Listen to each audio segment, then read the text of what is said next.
Welcome to this essential guide on the most important articles of the Indian Constitution for UPSC prelims. In this video, we'll break down Articles 1, 148A, and 368, each a cornerstone for understanding Indian polity. Whether you're just starting your preparation or revising, these articles form the backbone of many questions and concepts. We'll cover their basic provisions, key features, landmark cases, and common traps to avoid. Let's begin our journey with Article 1, which lays the foundation for the identity and structure of India as a nation. Article 1 of the Indian Constitution is simple yet profound. It states, India, that is Bharat, shall be union of states. This means our country is officially recognized by both names India and Bharat. The term union of states is significant as it emphasizes the unity and indestructibility of the nation. Unlike a loose federation, the Indian Union is strong, and states do not have the right to secede. This foundational article sets the tone for the rest of the Constitution. Common point of confusion is the difference between a union and a federation. The Constitution deliberately uses union of states to highlight a strong central government and an indestructible union. States in India cannot break away or claim independence, which is a key difference from some federations where states have more autonomy. This concept is often tested in exams, so remember, India is a union, not a federation. Article 1 also defines the territory of India. It includes three components: states, union territories, and any acquired territories. This comprehensive definition ensures that all regions under Indian sovereignty are covered. It's important to note that the territory is not limited to just states. Union territories and acquired areas are equally part of the nation. This broad definition is crucial for understanding the administrative structure of India. Further clarify the structure, Articles 2 and 3 are closely linked with Article 1. Article 2 deals with the admission or establishment of new states, while Article 3 covers the formation of new states and alteration of areas, boundaries, or names of existing states. These provisions give Parliament the flexibility to reorganize the country's internal boundaries as needed, ensuring adaptability and unity. UPSC often tests your understanding with tricky statements. Remember, India is not called a federation of states, the correct term is union of states. Also, the territory of India includes more than just states. Union territories and acquired territories are part of it. States cannot separate from the union, and this indestructibility is a core principle. Watch out for these common traps in the exam. To sum up Article 1, India, also known as Bharat, is a union of states that includes states, union territories, and acquired territories. This article lays the foundation for the country's identity and territorial integrity. It's a basic yet frequently tested concept in UPSC prelims, so keep this definition clear in your mind. Moving on to Article 21, one of the most significant fundamental rights. It states, no person shall be deprived of his life or personal liberty except according to procedure established by law. This means that both citizens and non-citizens are protected from arbitrary actions by the state. The right to life and personal liberty is at the heart of the Constitution's human rights framework. Article 21 is unique because it applies to everyone, citizens and non-citizens alike. It protects both life and personal liberty, and it acts as a shield against arbitrary state action. Over time, the Supreme Court has interpreted this article broadly, making it a living and evolving right. Its scope has expanded far beyond its original wording. Initially, Article 21 was interpreted narrowly. However, landmark cases like Maneka Gandhi versus Union of India changed everything. The Supreme Court ruled that the procedure established by law must be fair, just, and reasonable, not arbitrary. This expanded the protection offered by Article 21, making it a robust safeguard for individual rights. Supreme Court has interpreted life in Article 21 to mean much more than mere animal existence. It now includes the right to live with dignity, the right to privacy, the right to clean environment, the right to livelihood, the right to legal aid, and the right to shelter. This broad interpretation ensures that the right to life is meaningful and comprehensive. A major milestone was the K.S. Puttaswamy versus Union of India case, where the Supreme Court declared the right to privacy as a fundamental right under Article 21. This judgment has had far-reaching implications, especially in the digital age where personal data and privacy are constantly at risk. It's a landmark case every aspirant should know.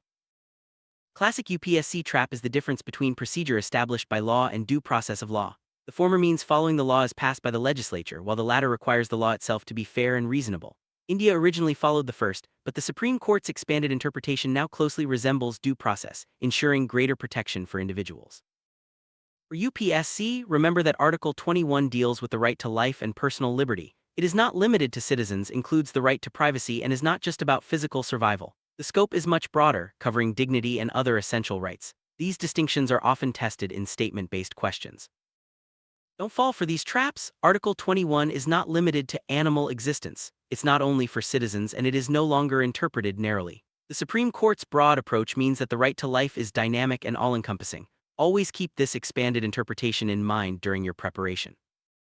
In summary, Article 21 stands for life, personal liberty, dignity, and privacy, all interpreted broadly by the Supreme Court. It is the most important fundamental rights article and is highly probable in UPSC prelims. Make sure you understand its wide scope and the landmark cases associated with it. Article 48A directs the state to protect and improve the environment and to safeguard the forests and wildlife of the country. This article is part of the Directive Principles of State Policy, DPSB, which means it guides the government but cannot be directly enforced in court. Its inclusion reflects the growing importance of environmental protection in India's policy framework. Article 48A is a directive principle, meaning it is non-justiciable. This means you cannot go to court to enforce it directly. However, it serves as a guiding principle for the state in making laws and policies. The 42nd Constitutional Amendment Act added this article along with fundamental duties to strengthen the environmental framework. Main objectives of Article 48A are to protect the environment, conserve forests, and safeguard wildlife. These goals are crucial for sustainable development and ecological balance. The article lays the foundation for various environmental laws and policies in India, ensuring that environmental protection remains a priority for the state. Article 48A is closely linked to Article 51AG, which makes it a duty of every citizen to protect the environment and show compassion to living creatures. While Article 48A directs the state, Article 51AG places responsibility on individuals. Together, they create a comprehensive framework for environmental protection in India.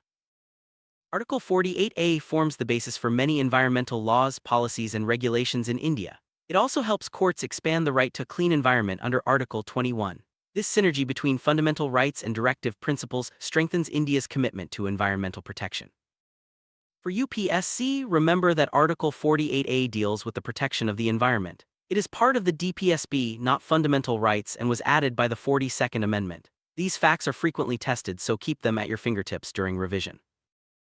Don't get confused, Article 48A is not enforceable in court. It is not a fundamental right and it applies to the state, not directly to citizens. Citizens' responsibilities are covered under Article 51AG. These distinctions are important for answering tricky exam questions. To revise, Article 48A is a DPSB that directs the state to protect the environment, forests, and wildlife. It's often linked with Article 21 and fundamental duties, making it a high-probability topic for UPSC prelims. Remember its non-justiciable nature and its role in shaping environmental policy. Article 368 deals with the procedure for amending the Constitution. It gives Parliament the power to amend any part of the Constitution, including fundamental rights and DPSBs. However, this power is not absolute and is subject to important limitations, which we'll discuss next. There are three types of amendments in India: simple majority, special majority, and special majority plus state ratification.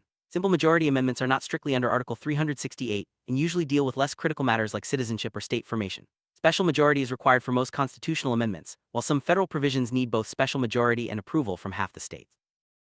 The amendment process involves several steps. A bill is introduced in either House of Parliament, passed by the required majority, and then sent to the President.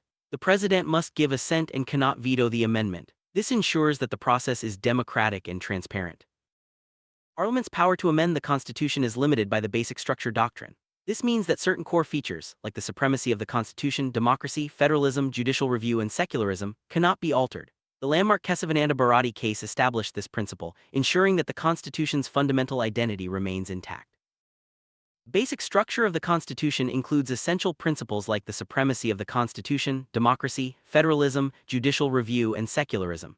These elements form the core of the Constitution and cannot be amended or destroyed by Parliament. This doctrine acts as a safeguard against arbitrary changes.